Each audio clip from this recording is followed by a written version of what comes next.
Beri's journey, from Bamenda to America. In a small village in Bamenda, Beri lived with her parents and her younger brother, Nso. Their house was a simple mud hut surrounded by tall banana trees.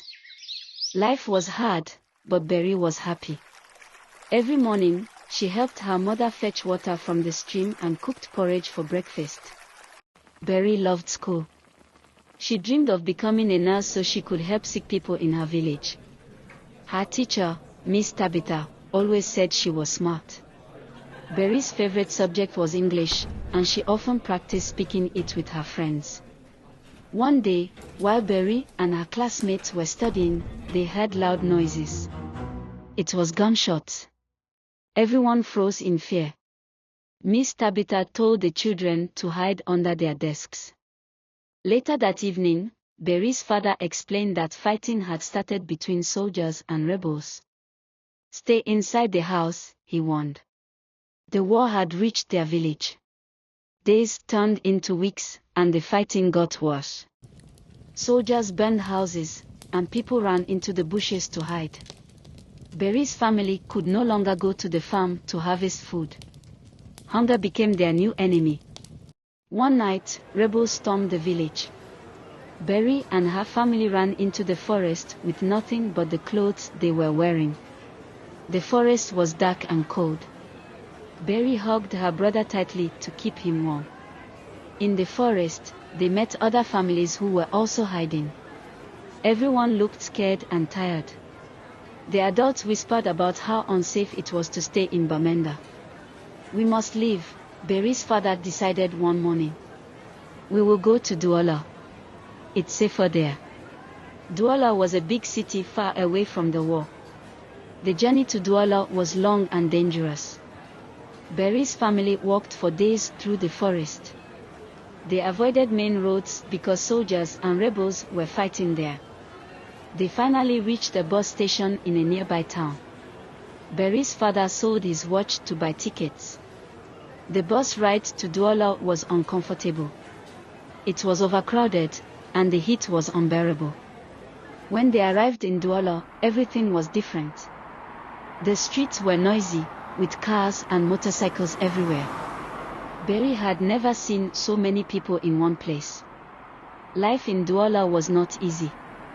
Beri's family stayed in a small room they rented from a kind woman. Her parents struggled to find work.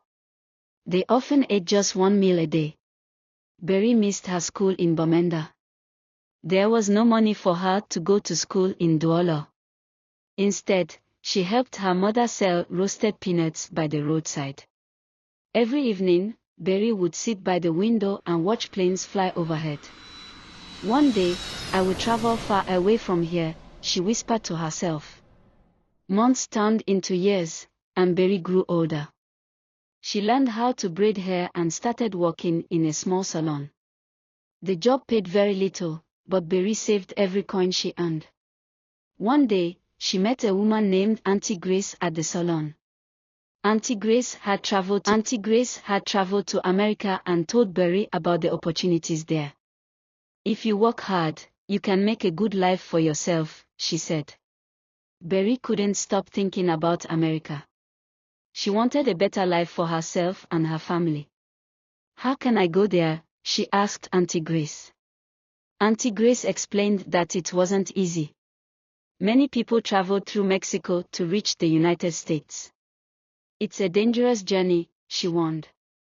But Beri was determined. Beri worked even harder and saved more money. She also started learning Spanish from a friend who knew a little of the language.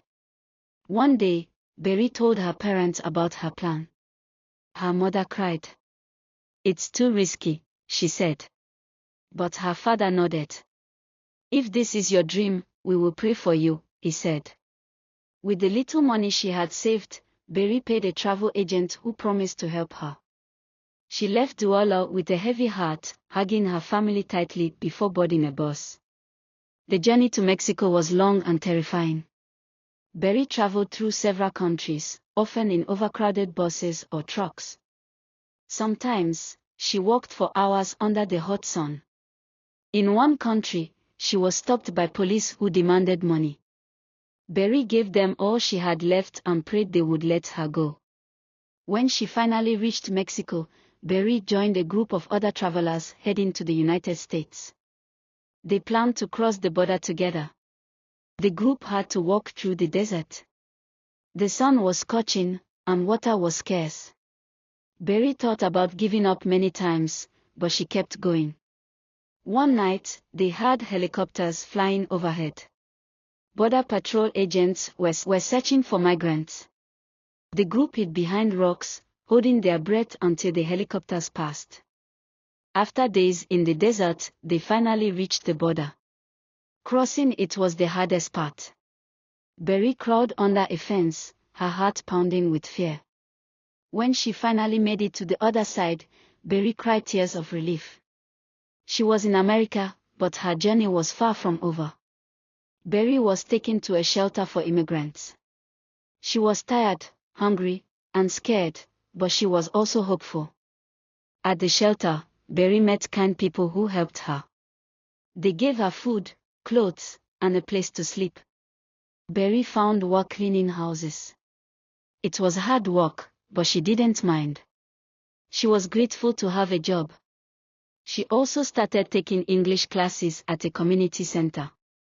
Beri wanted to improve her language skills so she could find better opportunities. Over time, Beri made new friends. They were also immigrants with similar stories. They supported each other and shared their dreams of a better future. Beri sent money to her family in Douala whenever she could. Her mother was proud of her, but she always reminded Beri to stay safe. One day, Beri met a woman named Linda who owned a small nursing home. Linda needed an assistant, and Beri applied for the job. Working at the nursing home reminded Beri of her dream to become a nurse. She decided to save money and go to school. Beri enrolled in a community college. She studied hard, often staying up late at night to finish her assignments. Life was still challenging, but Beri never gave up. She remembered the struggles of her village and the sacrifices her family had made. Years later, Beri graduated with a degree in nursing. It was one of the happiest days of her life. She found a job at a hospital and continued to work hard. Beri was determined to make her family proud. Beri also volunteered at organizations that help immigrants.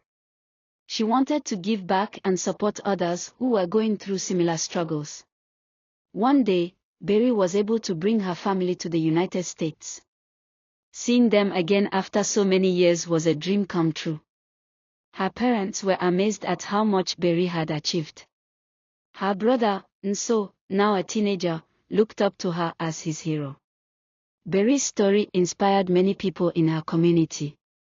She often spoke at events, sharing her journey and encouraging others to follow their dreams. Despite her success, Beri never forgot her roots. She often sent money back to Bamenda to help rebuild her village. She also started a foundation to support children affected by war. Beri wanted to give them the opportunities she never had as a child.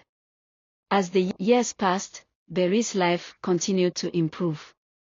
She bought a house and traveled to different parts of the world. But no matter where she went, she always remembered the little girl from Bamenda who dreamed of a better life. Beri's journey was filled with pain, sacrifice, and resilience. She proved that even in the face of war, hope and determination could lead to a brighter future. And so, Beri's story became a reminder that no matter how difficult life may seem, dreams can come true if you never give up.